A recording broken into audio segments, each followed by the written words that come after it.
مرادیں غریبوں کی بدلانے والے ہمارے ہادی خدا کے پیارے، درود ان پر سلام ان پر، نبی ہمارے نبی ہمارے۔ جناب اساتذہ کرام، اسٹاف اور میرے عزیز دوستوں، السلام علیکم۔ آج مجھے تاریخ فطرت کے سب سے زیادہ پاکیزہ موضوع پر اظہار خیال کرنے کی سعادت حاصل کرنا ہے، وہ ہے رہبر اعظم کا پیغام انسانیت۔ معزز سامعین، یہ ایک مسلمہ حقیقت ہے کہ حضور صلی اللہ علیہ وآلہ وسلم کارواں ہستی کے رہبر اعظم ہیں۔ آپ نے اس خطے میں مبعوث ہو کر انسانیت نوازی کا پیغام سنایا، جو ظلم و تشدد کا مرکز تھا۔ جزیرہ نمائی عرب پر انسانوں کا خون پانی کی طرح بہایا جاتا تھا، معصوم بچوں کو پیدا ہوتے ہی زمین میں دفن کر دیا جاتا تھا، کیونکہ کوئی ان کا باپ کہلانا گوارا نہیں کرتا تھا۔ عورت کو پاؤں کی جوتی اور شرافت و حیا کی کمزوری سمجھا جاتا تھا۔ خدا کے گھر میں 360 بت نصب تھے۔ نفرت، انتقام، وحشیت و بربریت کی تاریخ اندھیاں چل رہی تھی۔ مظلوموں، بے قصوں اور بے سہاروں کا کوئی پرسا حال نہیں تھا۔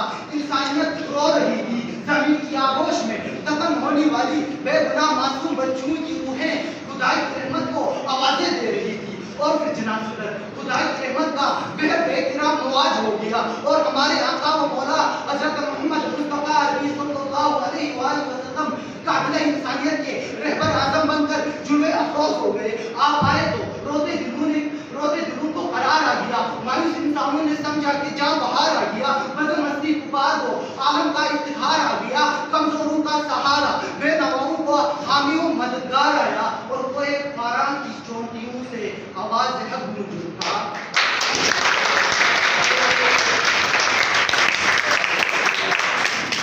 یہ دیکھو نور برساتا عرب کا تاجدار آیا، یہ دیکھو نور برساتا عرب کا تاجدار آیا، غلاموں بے نواؤں بے قصوں کا غم گسار آیا۔ معزز سامعین، رہنمائی دنیا کی مشکل ترین منصب ہے۔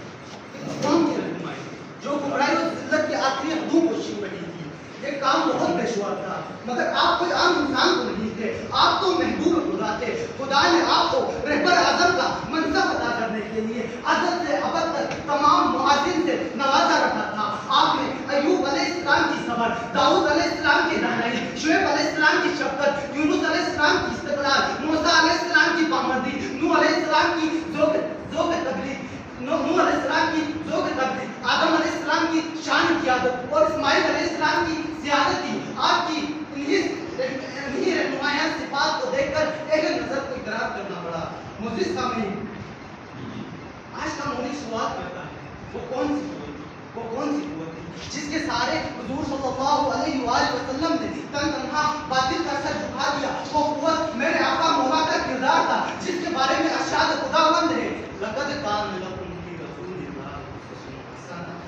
بجھاتے ہی رہے خونخوں سے رہ کر کفار اس کو، بجھاتے ہی رہے خونخوں سے رہ کر کفار اس کو، مگر نور اپنی ساعت پر رہا قائم تمام اس کا۔ معزز سامعین، حضور صلی اللہ علیہ وآلہ وسلم کی زندگی وقت کے ہر پہلو پر محیط ہے۔